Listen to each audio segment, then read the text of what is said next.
Hello friends, welcome to my channel. हमारा आज का टॉपिक है व्हाट इज स्टील। देखिए, कोई सी भी इंडस्ट्री हो, चाहे हम ऑटोमोबाइल ले लें, चाहे हम स्टील ले लें, कंस्ट्रक्शन ले लें, फैब्रिकेशन ले लें, ऑयल गैस ले लें, रिफाइनरी ले लें, हर इंडस्ट्री की जो जान होती है वो स्टील होती है। बिना स्टील के इंडस्ट्री नहीं बन सकता। तो मैकेनिकल इंजीनियर्स या जो प्रोफेशनल्स होते हैं स्टील से कई बार रूबरू होते हैं, बट स्टील का कॉन्सेप्ट बहुतों को पता नहीं होता है कि स्टील होता क्या है।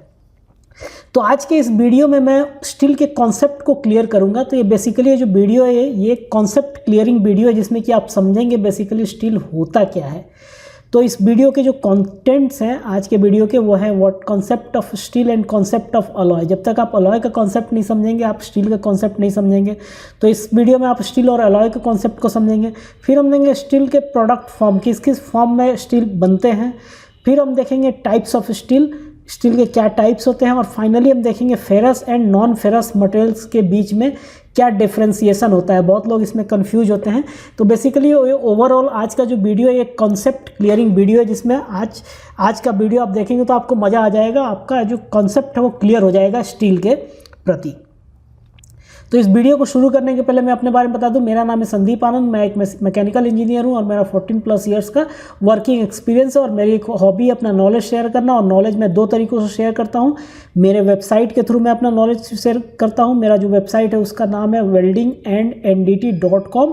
और दूसरा जो तरीका है मेरा मेरा यूट्यूब चैनल है youtube.com/weldingandndt। तो इन 2 तरीक़ों से मैं अपना नॉलेज शेयर करता हूँ। और फ्रेंड्स, अगर आप मुझे फिनेंशियली सपोर्ट करना चाहते हैं तो आप मेरे चैनल से जुड़ सकते हैं। आप मेरे चैनल को ज्वाइन करके आप मेरे चैनल के मेंबर बन सकते हैं। ये जो ज्वाइन है सब्सक्राइब से अलग होता है। देखिए, सब्सक्राइब के बगल में एक ज्वाइन का बटन दिखेगा, आप उसको क्लिक करके एक मामूली फ़ी देके आप मेरे चैनल को ज्वाइन कर सकते हैं, इसके मेंबर बन सकते हैं। और इसके बहुत सारे एडिशनल बेनिफिट्स भी आपको मिलेंगे। तो फ्रेंड्स, आप चाहें तो आप मेरे से फेसबुक या लिंक्डइन पे जुड़ सकते हैं। ये मेरा फेसबुक और लिंक्डइन का आईडी है। साथ ही साथ अगर आपको इस वीडियो का पीडीएफ डाउनलोड करना है तो आप मेरे टेलीग्राम चैनल पे जाके इस वीडियो का पीडीएफ डाउनलोड कर सकते हैं। तो फ्रेंड्स, आइए शुरू करते हैं अपना basic question, what is steel. Steel क्या होता है? तो स्टील, देखिए, steel is an alloy of iron. Steel iron का एक अलॉय होता है। इसको हम आगे की स्लाइड में और समझेंगे क्या होता है अलॉय और कैसे आयरन के अलॉय को स्टील कहते हैं। देखिए, सबसे पहले हमें समझना पड़ेगा अलॉय क्या होता है। तो फ्रेंड्स, अलॉय होता है किसी एक आइटम के अंदर कोई दूसरा आइटम बहुत ही छोटा स्मॉल अमाउंट में अगर मिला दिया जाए तो जो फाइनल प्रोडक्ट बनता है उसे हम उसका अलॉय बोलते हैं। फॉर एग्जांपल, यहाँ एक एलिमेंट है एक्स, मेन एलिमेंट मान लेते हैं एक्स है, और ये करीब 99% आइटम एक्स है। इसमें हमने 1% एक आइटम वाई मिला दिया, 1% ओनली, तो हमारा जो रिजल्टिंग आइटम बना वो जेड बना, फाइनल प्रोडक्ट बना जेड। तो यहाँ हम क्या कहेंगे, जेड जो है वो एक्स का अलॉय हो गया, जेड एक्स का अलॉय हो गया। और इसमें अलॉइंग एलिमेंट जो मिलाया गया वो मिलाया गया वाई। तो ये हो गया अलॉय का कॉन्सेप्ट। मेन आइटम में कोई दूसरा आइटम छोटे मात्रा में, स्मॉल परसेंटेजेस में मिलाने को हम अलॉइंग बोलते हैं, और जो फाइनल प्रोडक्ट बनता है वो उस मेन आइटम का अलॉय होता है। जैसे यहाँ x में हमने y मिलाया, फाइनल z बना, तो z x का अलॉय है। यहाँ देखिए, यहाँ मैंने लिखा भी है z is an alloy of x, क्योंकि z का मात्रा सबसे ज़्यादा 99% है, उसमें 1% हमने y मिलाया है, तो z x का अलॉय है। अब यहाँ देखिए, x जो है, x को हम बेस एलिमेंट बोलेंगे, मेन कंस्टिट्यूएंट जो है उसको बेस एलिमेंट, और y को हम बोलेंगे अलॉइंग एलिमेंट। तो आई होप आपको ये अलॉय का कॉन्सेप्ट समझ में आया होगा। अब एक सवाल उठता है कि हम अलॉइंग एलिमेंट मिलाते क्यों हैं, क्या ज़रूरत पड़ती है हम 1% या 2% या आधा % कुछ अदर आइटम मिलाते हैं। तो ये मिलाने का कारण होता है, अगर हमें जो मटेरियल है उसकी प्रॉपर्टीज़ को इम्प्रूव करना है या कुछ स्पेसिफिक हमें प्रॉपर्टी चाहिए, तो कुछ डिजायर्ड प्रॉपर्टीज चाहिए या हमें मटेरियल के प्रॉपर्टीज को एनहेंस करना है। फॉर एग्जांपल स्ट्रेंथ को बढ़ाना है या डक्टिलिटी बढ़ानी है, हार्डनेस कम या ज़्यादा करना है, करोजन रेजिस्टेंस बढ़ाना है, मैग्नेटिक परमेबिलिटी चेंज करना है, मशीनेबिलिटी या वेल्डेबिलिटी चेंज करना है। तो इन सब प्रॉपर्टीज को एनहेंस करने या बढ़ाने या घटाने के लिए हम अलॉइंग एलिमेंट का यूज करते हैं। तो हम फिर से अपने सवाल पे आते हैं कि व्हाट इज स्टील। स्टील क्या होता है? तो पहले मैंने आपको बताया था steel is an alloy of iron. Steel जो है आयरन का अलॉय होता है। अब आप ये समझ पाएंगे कि आयरन जो है इसमें मेन कंस्टिट्यूएंट होता है और इसमें कुछ दूसरे एलिमेंट मिलाए जाते हैं तो स्टील बनता है। तो देखिए स्टील में हमेशा आयरन जो है बेस मटेरियल होगा, मेन मटेरियल आयरन होगा, इसलिए आयरन जो है स्टील का मेन कंस्टिट्यूएंट होगा। और जो इसमें मेन अलॉइंग एलिमेंट स्टील के अंदर होता है वो होता है कार्बन। तो अब ये डेफिनेशन आपको थोड़ा सा ज़्यादा क्लियर हो गया होगा। देखिए steel is an alloy of iron और जो मेन अलॉइंग एलिमेंट स्टील में मिलाते हैं वो हम मिलाते हैं कार्बन। लेकिन फ्रेंड जैसे जैसे टेक्नोलॉजी बढ़ रही है, टेक्नोलॉजी एडवांसमेंट हो रहा है, वैसे वैसे नए नए रिसर्च और डेवलपमेंट हो रहे हैं। अभी तक हम ये सोचते थे कुछ दिन पहले तक कि प्रिंसिपल अलॉइंग एलिमेंट स्टील का कार्बन होता है, बट कुछ नए स्टील जो डेवलप हुए हैं जैसे इंटरस्टिशियल फ्री IF स्टील और टाइप 409 फेरेटिक स्टेनलेस स्टील, इन सब स्टील में जो कार्बन है उसको एक इम्प्यूरिटी के रूप में समझा जाता है, मतलब अलॉइंग एलिमेंट नहीं बल्कि एक इम्प्यूरिटी के रूप में समझा जाता है, बट ये एक्सेप्शन है। तो हमें मेन जो फंडामेंटल चीज़ है वो हमें यही समझना है कि स्टील आयरन का एक अलॉय है और इसका principal alloying element, main alloying element carbon होता है। तो आपको अब स्टील का डेफिनेशन क्लियर हो गया होगा। अब हम देखते हैं, अच्छे से समझेंगे इसके मतलब कैरेक्टरिस्टिक्स के बारे में। देखिए स्टील जब भी बनेगा तो उसमें कम से कम एक डेफिनेशन के हिसाब से स्टील में कम से कम 50% आयरन रहना चाहिए। मतलब जो मेन एलिमेंट है, बेस एलिमेंट है जो कि आयरन, वो कम से कम 50% होना चाहिए, तभी वो स्टील कहा जाएगा। और बाकी जो अलाइंग एलिमेंट होगा। तो अब कौन कौन से अलॉइंग एलिमेंट मिलाए जाते हैं? देखिए जनरली कार्बन तो मेन है ही है, उसके बाद मैग्नीज होता है, सिलिकॉन होता है, निकल होता है, क्रोमियम होता है, मोलिब्डेनम, वैनेडियम, टिटेनियम, नियोबियम और एल्यूमिनियम। तो फ्रेंड्स ये सारे मेन अलॉइंग एलिमेंट है जो कि आयरन में मिलाए जाते हैं स्टील बनाने के लिए, अलग अलग टाइप के स्टील बनाने के लिए। फॉर एग्जाम्पल क्रोमियम, देखिए क्रोमियम जो है, क्रोमियम मिलाते हैं करोजन रेजिस्टेंस बनाने के लिए। अगर 10.5% क्रोमियम रहता है तो जो स्टील होता है उसके अंदर एक करोजन रेजिस्टेंस की क्षमता बन जाती है, तो उसे स्टेनलेस स्टील बोलते हैं। अब थोड़ा सा 2 लाइन हम समझ लेंगे स्टील की मैन्युफैक्चरिंग के बारे में। जो स्टील बनता है उसके रॉ मटेरियल्स क्या होते हैं? देखिए स्टील के जो 3 रॉ मटेरियल्स होते हैं जिससे कि स्टील बनता है, 3 मेन होते हैं, 3 बाकी और भी दूसरे भी होते हैं। तो जो पहला है आयरन ओर, आयरन तो होगा ही होगा।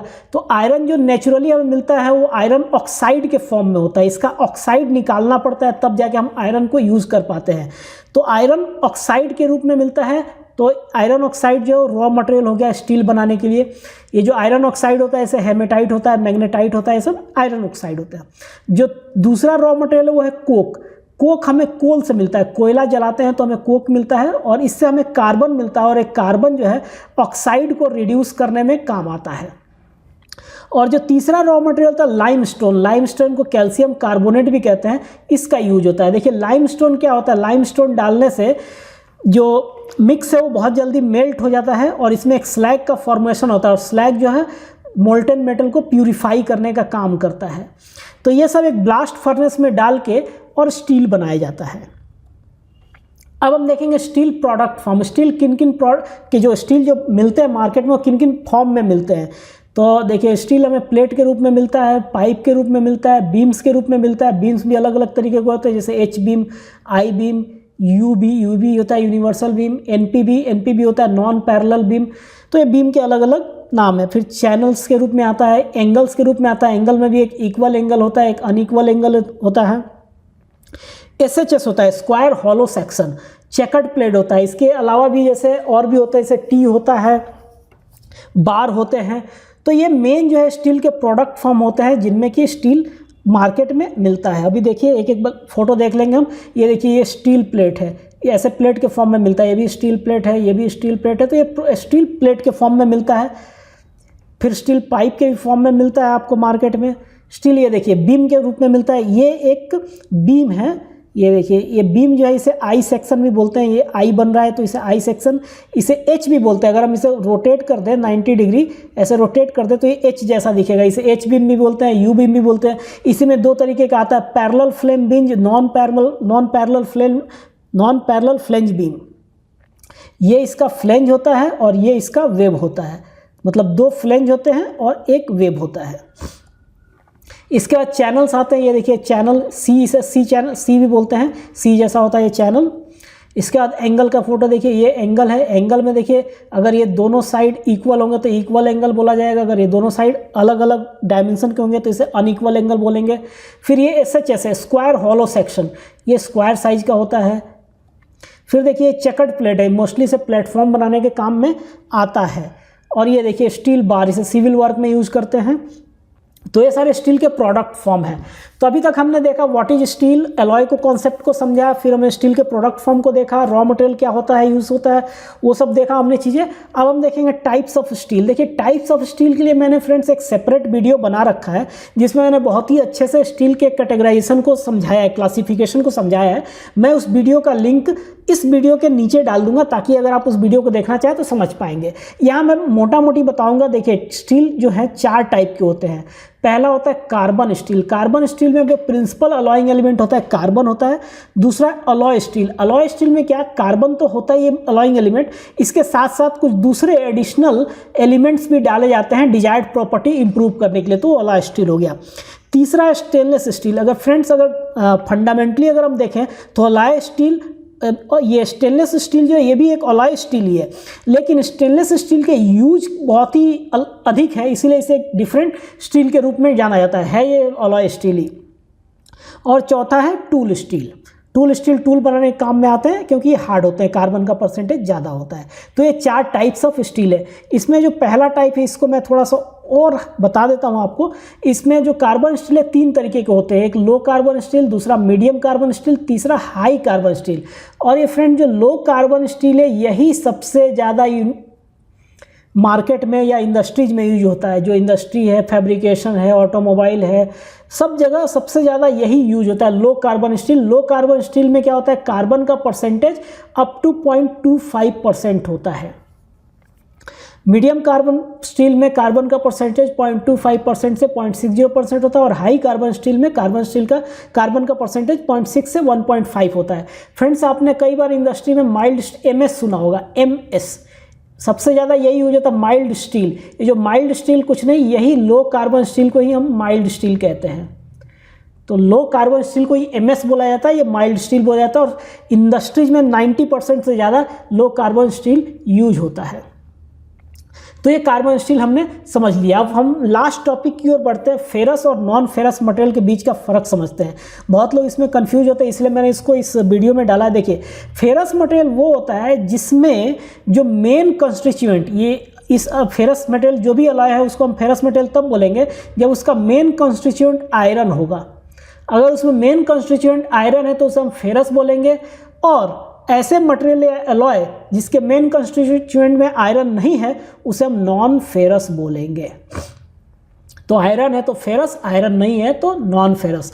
तो इससे बहुत ही क्लियर है कि स्टील जो है वो फेरस मटेरियल होगा क्योंकि स्टील में मेन कंस्टिट्यूएंट आयरन है। तो फ्रेंड्स आई होप आपको ये समझ में आया होगा। Thank you very much.